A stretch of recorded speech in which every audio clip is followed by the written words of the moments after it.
আজকের রেসিপি আলু ফুলকপি দিয়ে রুই মাছের ঝোল। বাঙালির ঘরে ঘরে খুব সাধারণ পদ হলেও গরম ভাতের সাথে যদি হয় আলু ও ফুলকপি দিয়ে রুই মাছের ঝোল, আর বিশেষ কিছুর প্রয়োজন হয় না। শীতের টাটকা ফুলকপি দিয়ে মাছের এই রেসিপিটি কিন্তু খেতেও খুব ভালো লাগে। তাহলে চলুন রেসিপিটি দেখে নেওয়া যাক।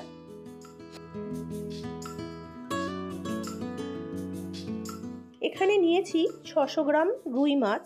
মাছটাকে ভালো করে ধুয়ে নুন ও হলুদ মাখিয়ে 10 মিনিট ম্যারিনেট করে রেখেছি। রান্নাটা সর্ষের তেলে করব এবং সর্ষের তেলে করলে রান্নার স্বাদটা অনেক বেশি ভালো হয়। এবং তেলটা গরম হলে তাতে মাছগুলো ছেড়ে দেব। একবারে বেশি মাছ ছাড়া যাবে না, তাহলে মাছগুলো ভেঙে যেতে পারে।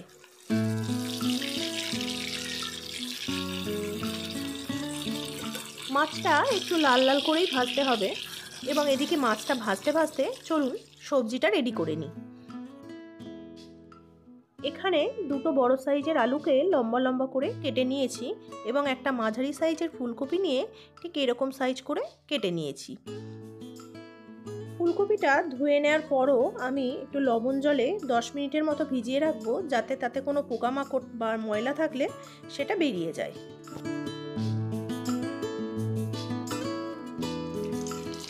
এদিকে মাছগুলো খুব ভালোভাবে ভাজা হয়ে গেছে, আমি বাকি মাছগুলোকে ভেজে নেব।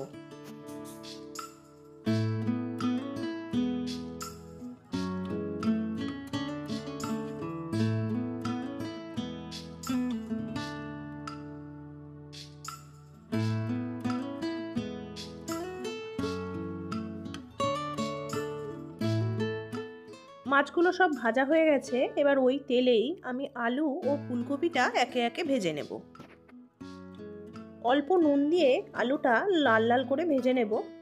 আলুটা ভাজতে ভাজতে এদিকে মশলাটা তৈরি করে নিই। নিয়েছি আদা ও কয়েকটা শুকনো লঙ্কা। আদাগুলোকে খুব পাতলা পাতলা করে কেটে নিয়েছি যাতে মশলা বাটতে সুবিধা হয়, এবং আদা ও শুকনো লঙ্কার একটা পেস্ট তৈরি করে নেব। এদিকে আমি 3টে পেঁয়াজ পেস্ট করে নিয়েছি।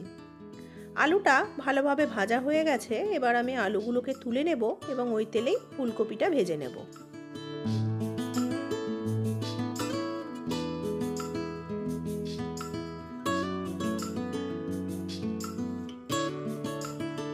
অল্প পরিমাণে হলুদ ও নুন দিয়ে ফুলকপিটা মিডিয়াম হিটে ভাজতে হবে যাতে ধরে না যায়।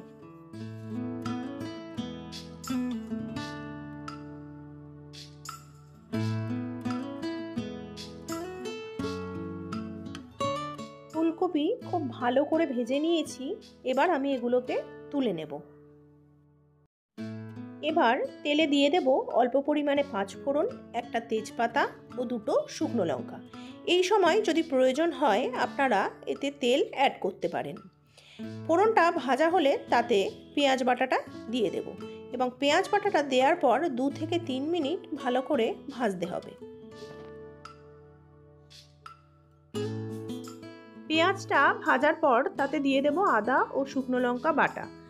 অল্প পরিমাণে জল দিয়ে মশলাটাকে আবারও 2 মিনিট কষিয়ে নেব এবং এরপর বাকি সমস্ত গুঁড়ো মশলাগুলো দিয়ে দেব। হাফ চামচ জিরে গুঁড়ো, অল্প পরিমাণে ধনে গুঁড়ো, হলুদ ও টমেটো পেস্ট।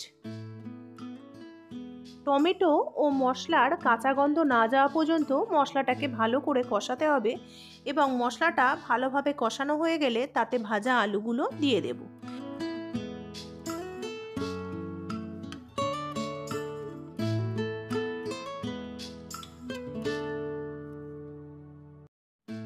স্বাদমতো লবণ ও অল্প পরিমাণ জল দিয়ে আলুটাকে মশলার সাথে আবারও 2 থেকে 3 মিনিট কষিয়ে নেব। মশলা থেকে যতক্ষণ না তেল ছাড়ছে মশলাটা ততক্ষণ কষাতে হবে। মশলা থেকে তেল ছাড়তে শুরু করলে দিয়ে দেব পরিমাণ মতো জল। যতটা ঝোল খেতে পছন্দ করেন তার থেকে একটু বেশি পরিমাণেই দেবেন, কারণ কিছুটা জল টেনে যাবে। এবার আমি 5 মিনিটের জন্য হাই হিটে রেখে রান্না করব।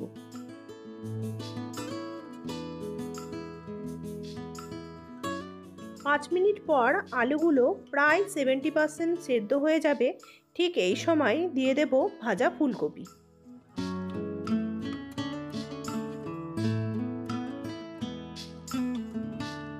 ফুলকপি ও মটরশুঁটি দেওয়ার পর আবারও 3 থেকে 4 মিনিটের জন্য ঢেকে রান্না করব।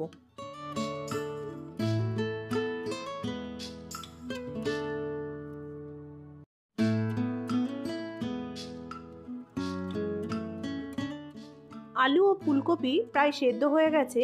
এবার ভাজা মাছগুলোকে ঝোলে দিয়ে দেব এবং মাছটা দেওয়ার পর আবারও প্রায় 3 মিনিট ঢেকে রান্না করব।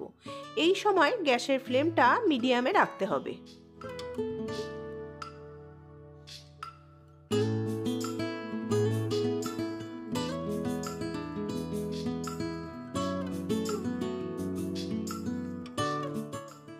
তৈরি হয়ে গেছে আলু ও ফুলকপি দিয়ে রুই মাছের ঝোল। আর যদি আপনারা পছন্দ করেন তাহলে ওপর থেকে ছড়িয়ে দেবেন ধনেপাতা কুচি।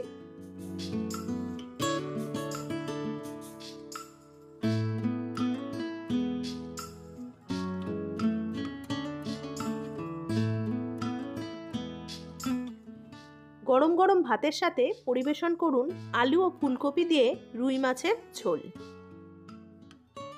আর আমার এই রেসিপিটি যদি আপনাদের ভালো লেগে থাকে তাহলে অবশ্যই বাড়িতে একবার ট্রাই করবেন। আর লাইক, কমেন্ট ও সাবস্ক্রাইব করে পাশে থাকার আবেদন রইল।